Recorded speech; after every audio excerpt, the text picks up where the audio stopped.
नमस्कार दोस्तों, मैं हूं विजय विद्रोही और आप देख रहे हैं अनकट। तो बंगाल में ममता और मोदी के बीच बुरी तरह से ठन गई है और इसका ताजा ताजा सबूत है मुकुल राय का टीएमसी में ममता बनर्जी की पार्टी में अपनी मूल पार्टी में वापस जाना, ये घर वापसी। ममता को मुकुल राय की कोई ज़रूरत नहीं थी, मुकुल राय के बिना उनका अच्छी तरह से काम चल रहा था, लेकिन ममता ने उनको वापस इसलिए लिया क्योंकि वो बीजेपी को चिढ़ाना चाह रही है। दूसरी बात यह है कि मुकुल राय वो नेता हैं जिन्होंने टीएमसी की स्थापना ममता बनर्जी के साथ मिलकर की थी। कहा तो यहाँ तक जाता है कि चुनाव आयोग में जब ममता की पार्टी टीएमसी का रजिस्ट्रेशन हुआ था, तो उस पर हस्ताक्षर भी मुकुल राय के थे, मुकुल राय ने ही हस्ताक्षर किए थे। लेकिन मुकुल राय जो सबसे बड़े नेता हैं टीएमसी के, जो सबसे पहले ममता का साथ छोड़कर बीजेपी में शामिल हो गए थे, तब बीजेपी ने इसे बड़े जश्न के रूप में लिया था और ममता को बहुत गहरा झटका लगा था। अब बड़ा सवाल उठता है कि ममता ऐसा क्यों कर रही है? एक मैंने बताया कि वो मुँह चढ़ाने के लिए कर रही है।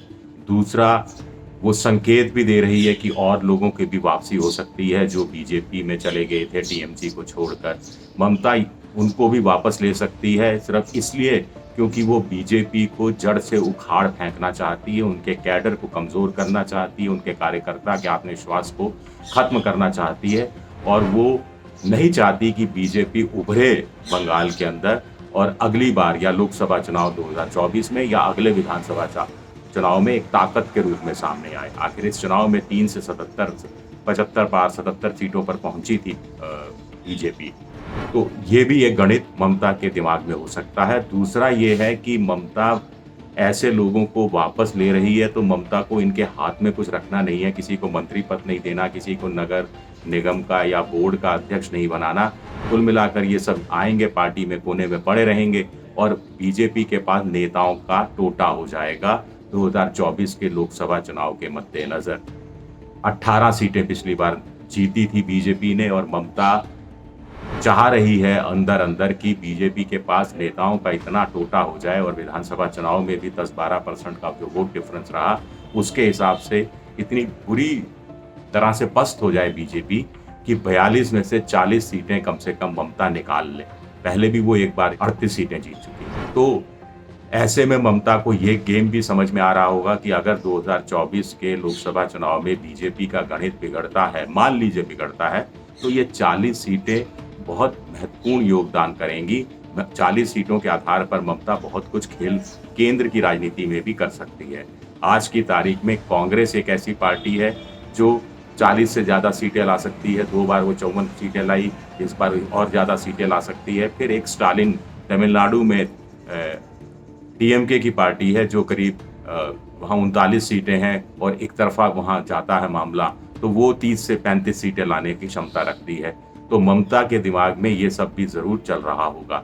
अब बड़ा सवाल उठता है कि बीजेपी क्या आसानी से सरेंडर कर देगी? मुझे लगता है कि बीजेपी को अपने बड़े नेताओं के बंगाल के दौरे उसी रूप में कराने चाहिए, उसी रफ्तार के साथ कराने चाहिए जैसा कि वो विधानसभा चुनाव के दौरान कर रही थी, ताकि कार्यकर्ताओं में उत्साह बना रहे, कार्यकर्ताओं को लगे कि बीजेपी उनके साथ है, केंद्र की बीजेपी भी उनके साथ है और वो अपने लिए पृष्ठभूमि अपनी जो ज़मीन को और मजबूत कर सकते हैं, अपने आधार को और मजबूत कर सकते हैं और ममता उनके पैर उखाड़ने में तब कामयाब नहीं हो पाए।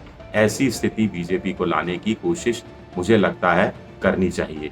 इसके साथ-साथ अब बड़ा सवाल उठता है कि साफ़ है कि ममता और मोदी के बीच में ठन गई है। अभी ममता ने कहा कि राज्यों को अपनी यूनियन बना लेनी चाहिए राकेश टिकैत के साथ बातचीत के दौरान।